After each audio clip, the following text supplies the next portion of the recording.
Hello guys, ఈరోజు మా ఇంటి దగ్గర ఉన్న అరటి పువ్వును అయితే మనం కోయబోతున్నాం. చూడండి, చాలా పెద్దగా ఉంది కదా. ఈ అరటి పువ్వును ఎందుకు కోయాలంటే, ఈ అరటి పువ్వును కోయకపోతే మనకు కాయలు అనేటివి పెద్దగా అంటే సైజు రావు అనమాట. ఇలా కిందికి రాలిపోతాయి అన్నమాట.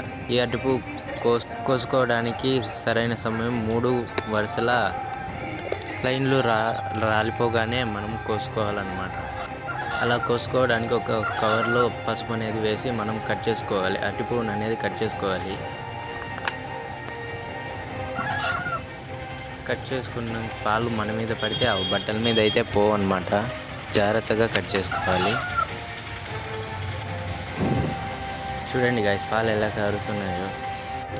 పాలు అనేటివి ఆగకుండా కారుతూనే ఉన్నాయి. చూడండి, మనం ముందుగా వేసుకున్న పసుపు కవర్ని కట్టకపోతే ఇలా పాలన్నీ కారిపోయి మనకి కాయ అనేది సైజు రాదనమాట. అందుకే కోసిన వెంటనే కవర్ని అయితే కట్టాలి. అలా కట్టడం ద్వారా పాలు అనేవి కిందికి రావు, అలానే ఆగిపోతాయి. ముందుగా పసుపు అయితే చేతితో అలా అద్దుకొని అలా పెట్టేసి పసుపు కవర్ని అయితే కట్టేయాలి. టైట్గా కట్టేయండి. ఇంకో చేతికి ఇంకొక కవర్ కూడా కడుతున్నాను నేనైతే.